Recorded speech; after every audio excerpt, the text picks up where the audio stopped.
is gonna be about Juno. So I hope you guys enjoy it. Thank you.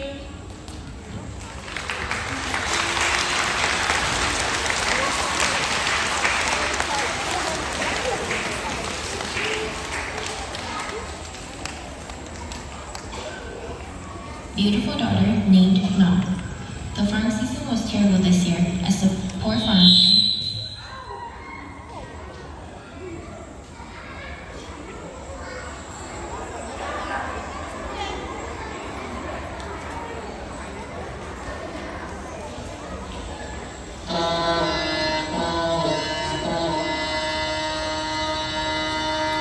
Once upon a time, in a small village in the country of Laos, there lived a poor farmer and his wife.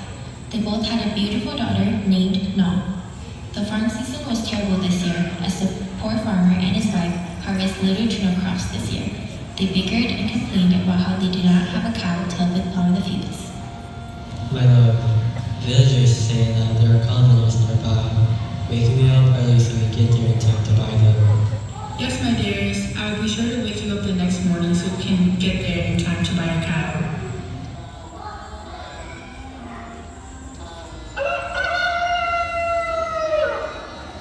From the long hours of farming, Mother, who is sore from the day before, accidentally oversleeps. They both wake up late, and by the time they arrive to the market, there are no more cows. This is all your fault for being a irresponsible wife. You are the reason why we're late and why we will not have a cow to help plow this field here. Oh, my dear husband, if not getting a cow makes you this angry at me, then just turn me into a cow. How dare you tempt me! I will turn you to a cow without any hesitation. Angered by this, Father wraps Mother's ankles and wrists in vines and thunder and lightning strike, turning her into a cow.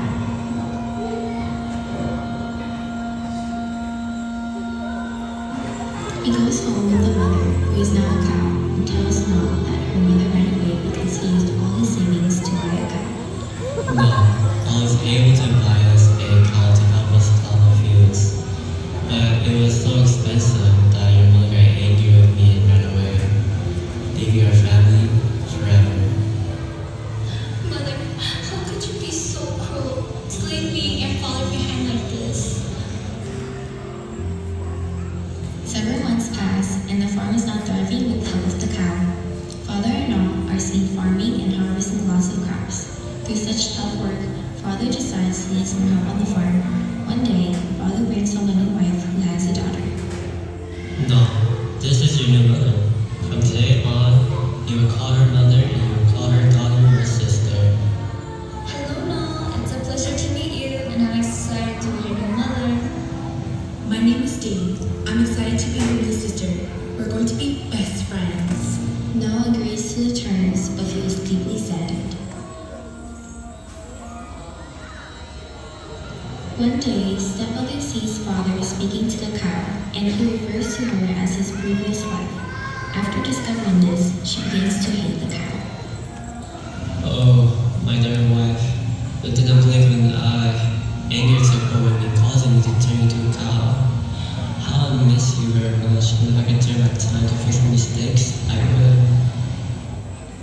As the days go by, stepmother and Dane are seen being mean to No, saying that Dane cannot do any chores because it would ruin her dainty and delicate fingers. Dane cannot do any chores as she is still young and her fingers are still delicate. You must obey and do all the chores until Dane grows older. Yes, I'm too young and too pretty to do all of these things. That's why you're here to do it for me. No seeks comfort from the cow, telling the cow about her distress. Oh, cow, ever since my real mother left me, nobody has loved me. How I wish mother was still here to love and care for me. Stepmother witnesses this. Angered, stepmother pretends to be sick. Father goes to a fortune teller to see what is wrong. Without him knowing, stepmother bribes the fortune teller to tell her husband that the only way for him to get better is by sacrificing the cow. Shh, don't dare say anything to my husband about this. This money is yours if you make a deal with me to tell my husband to get rid of that cow. Oh, of course. Your secret is safe with me.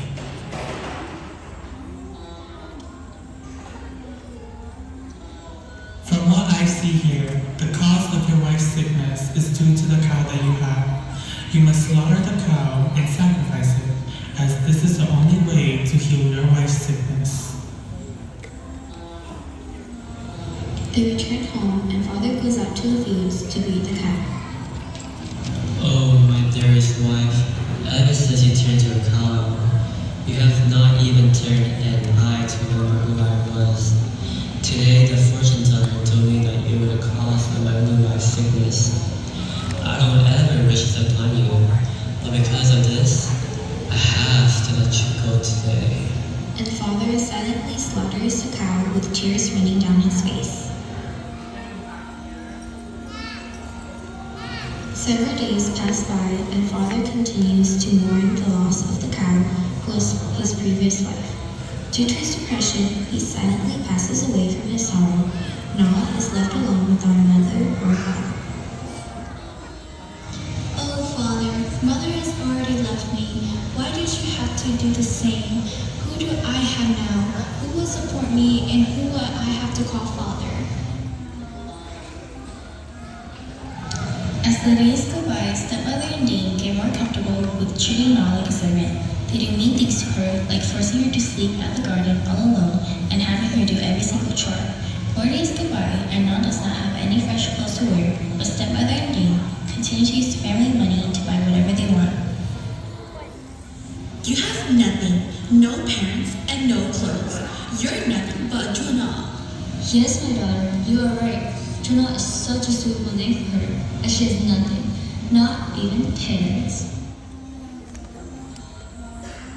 Several months pass by and the Moon New Year comes around, a time where everyone comes together to celebrate the new year with a fresh beginning. This is also a popular time for everyone to find the true love.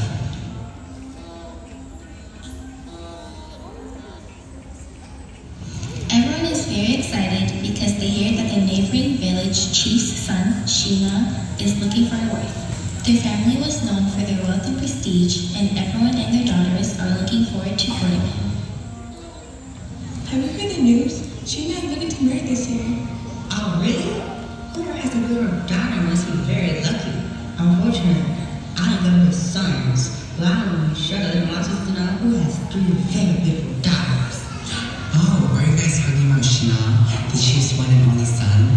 Yes, I've been informed that he's a very talented and good player as well. Hearing this, the stepmother forbade Noah from going to the New Year. No, don't you dare think about tending the New Year. Someone like you stepping a single foot outside to tend the New Year will scare off the cows and the pigs and make the chickens go crazy. Yeah, and if you go, all the handsome boys will only run away from you. Even though Noah was poor and raggedy and was covered with soot from head to toe, stepmother could not deny that Noah was beautiful. With the envy from her heart, she ridiculed her, saying, Who would want to marry an orphan, Jonah? Jonah is heartbroken because she can't go to the Moon New Year. She cries and prays to her mom, wishing for there to be a way that she get to attend. Oh, Mother, ever since you and Father left me, I'm always dressed in red clothes.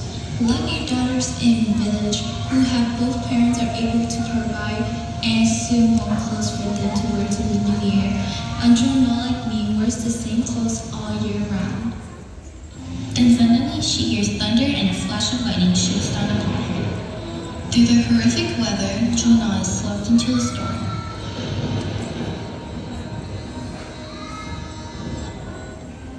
Suddenly, a person emerges from the shadows. Jonah rubs her eyes to make out who it is. It's her mother. Mother, it's you. I've missed you so much. My dear Noah, I am so sorry that your father and I left you in this cruel world to fend for yourself. I love you so much. You are my daughter and I have so many warm clothes. This is my one gift to you and I must be on my way now. Mother, please don't leave. I am so sorry, my dear Noah. I cannot stay here with you. I am only visiting you here now. Please go and enjoy the Moon New Year. I have put a spell on the clothing so that your stepmother and they do not recognize you. Thank you, Mother. I will remember this gift from you for the rest of my life. Of course, my dear. I love you so much and please take care of your health and live a prosperous life. Mother disappears into thin air as Jonah silently lets out her final farewell. Jonah, observes the beautiful dress and jewelry that sits on her skin, and she is amazed at how beautiful she was. She then makes her way to the moonbeam.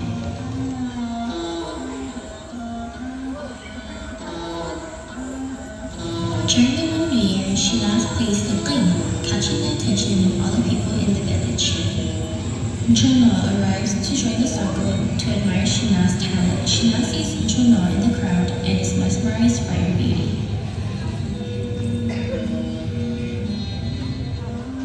I've been playing the game this whole day. If there's anyone kind enough to please give me some water.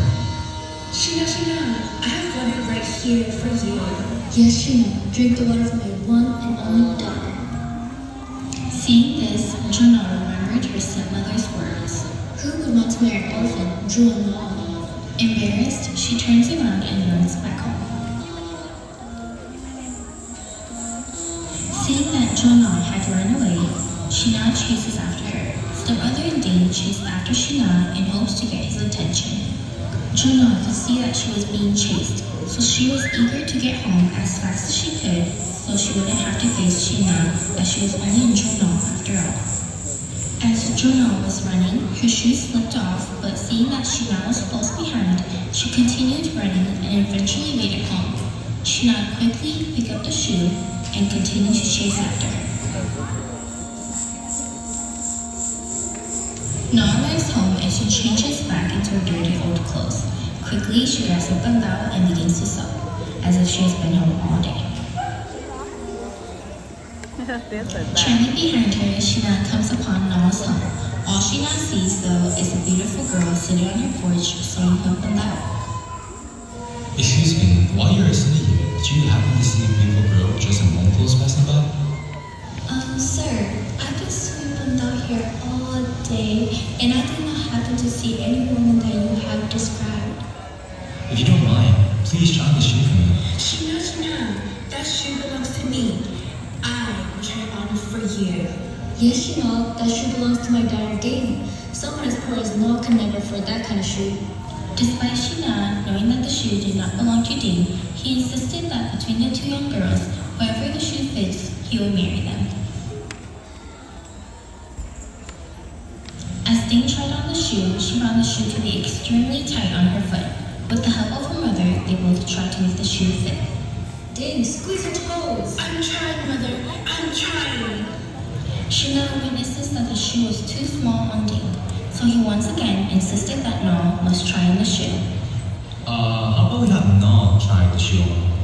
There's no point. Why would you ever even consider putting such a beautiful shoe on such a despicable creature? Right. She would dirty up that beautiful shoe. Unable to refuse, Na slips the shoe on, and it was a perfect fit. Stepmother and Dane are in complete shock and denial. And as I said before, I will take the woman who fits this shoe as my beloved wife. Na, would you do me the honor of becoming my wife? Of course, Shina. That will bring me the greatest joy. You cannot marry Jonah. She's just an orphan who doesn't have anyone, and she's a slave in my house. Marry my daughter Dane instead, who has my support as a mother. How dare you treat anyone like this? Jonah may have no one in this household, but now she has me. I will marry her and protect her with my life. I will love her and shower her with all the things that you never gave her. From today on, I forbid you to call my wife Jonah, as her new name will now be Gaono. Stepmother and Dane, ever since you both came into my life, my world has been filled with nothing but sadness and despair. Today I'll be leaving as Shina's wife, and despite all this, I wish you both to live a beautiful, healthy life. Farewell. Shina then took his bride, Jonah, with the new name she carries, Gona, off to his village, leaving the stepmother and stepdaughter Dane behind in their misery as Shina and Gona live happily ever after.